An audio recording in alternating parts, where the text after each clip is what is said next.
ان اشاروں کی فکر نہ کریں، جب چاہیں اور جتنی دیر چاہیں بند ہو سکتے ہیں۔ تو جسپال سنگھ نے جب یہ کہا تو بلدیو سنگھ کے ہونٹوں پر مسکراہٹ ہی نہیں، اس کی آنکھوں میں بھی خوشی جھلکنے لگی۔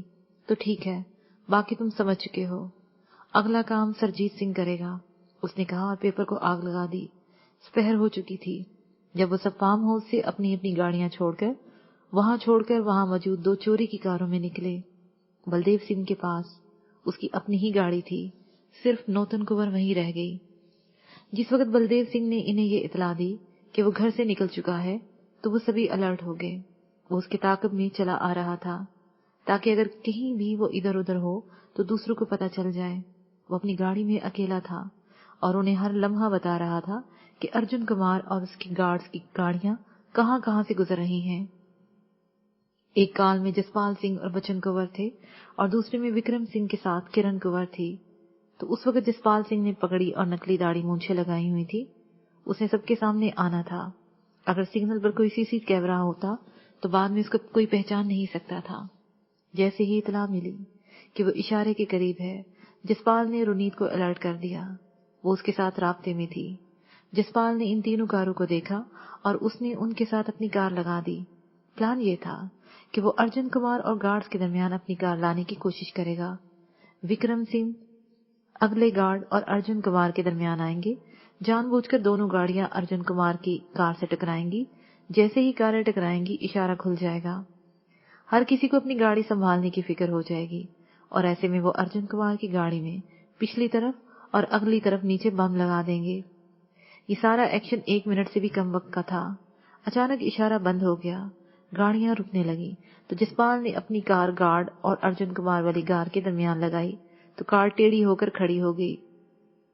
جسپال سنگھ غصے میں نکلا، اس نے اپنی کار دیکھی، لیکن اس دوران نہ جانے کب بچن کنور نے اپنی سیٹ پر بیٹھے ہی اپنے پاؤں باہر نکالے۔ اس نے بم اپنے پاؤں پر رکھا، اس کے اوپر طاقتور مقناطیس لگا ہوا تھا۔ ذرا سے پاؤں اوپر اٹھائے تو وہ بم گاڑی کی پچھلی طرف لگ گیا۔ اس سارے عمل میں 15 سیکنڈ سے بھی کم وقت لگا تھا۔ ٹریفک کا شور کان پھاڑ رہا تھا۔ جسپال نے اپنی کار دیکھی، اتنا زیادہ نقصان نہیں ہوا تھا۔ وہ واپس اپنی کار میں آ بیٹھا، تبھی اشارہ کھل گیا۔ لوگ اپنی اپنی گاڑیوں کے ساتھ چل پڑے۔ جسپال سنگھ بھی چل پڑا۔ اس نے اسی مصروف شاہراہ پر ایک مارکیٹ کے سامنے اپنی کار پارک کی، بچن کنور کو ساتھ دیا اور کچھ فاصلہ پیدل طے کرنے کے بعد وہ ایک ٹیکسی میں بیٹھ کر چل دیے۔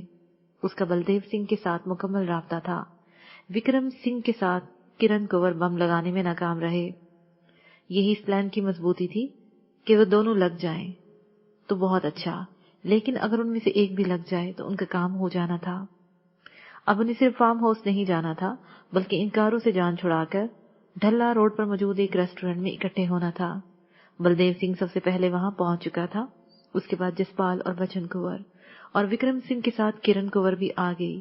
ان کے گیٹ اپ ختم ہو چکے تھے، وہ ایک ٹیبل پر بیٹھے کافی پی رہے تھے اور سامنے ٹی وی اسکرین پر بم بلاسٹ کی روداد دکھانے کے ساتھ ساتھ تفصیل بتائی جا رہی تھی، اور وہ بم اس کے دفتر کے بالکل قریب پھٹا تھا۔ اس کے ساتھ اس کی سیکرٹری اور ڈرائیور بھی ختم ہو گئے تھے۔ پچھلے گارڈ کی گاڑی کو بھی نقصان ہوا اور اس کے گارڈ زخمی ہو گئے تھے۔ ٹی وی اسکرین پر یہ سوال کیا جا رہا تھا، یہ قتل کس نے کیا؟ مختلف کیا سرائیاں کی جا رہی تھیں کہ اسکرین پر بریکنگ نیوز آ گئی کہ کسی ہندو دہشت گرد تنظیم نے اس کی ذمہ داری قبول کر لی تھی۔ یہ ای میل انہیں دلہی سے ملی تھی۔ اب تلاش کرتے رہیں کہ یہ کون تھا، کیوں تھا اور کیسے تھا۔ بلدیو سنگھ نے انتہائی جذباتی انداز میں کہا، اور سناؤ، کاروبار کیسا جا رہا ہے آج کل؟ جسپال نے اس کی آنکھوں میں دیکھتے ہوئے کہا تو وہ زیر لب مسکراتے ہوئے بولا، چلیں پھر فارم ہاؤس۔ وکرم سنگھ نے کہا، تم لوگ جاؤ، میں چلا جاؤں گا۔ جسپال نے کہا اور کافی کا مگ رکھ کر کھڑا ہو گیا۔ ہم بھی نکلتے ہیں، بچن کنور نے کہا۔ وہ سب اٹھ گئے۔ بلدیو نے کاؤنٹر پر جا کر بل دیا اور سبھی باہر آ گئے۔ جسپال نے ان کی طرف ہاتھ بڑھا کر کہا، ٹھیک ہے، ملتے ہیں پھر۔ اس نے دوسرے سے ہاتھ ملایا اور اپنی راہ ہو گئے۔ جسپال نے نوتن کنور سے کہا کہ وہ اس کی گاڑی لے اوگی پنڈ آ جائے۔ اس نے اگلی صبح آنے کا کہا تو جسپال نے ٹیکسی لی اور اوگی کی جانب بڑھ چڑھا۔ وہ سوچ رہا تھا کہ یہ قتل اگرچہ بلدیو سنگھ کی منصوبہ بندی میں تھا، لیکن یہ یوں ہی اٹھ کر یہ سب کر دینا کہیں فضول تو نہیں تھا۔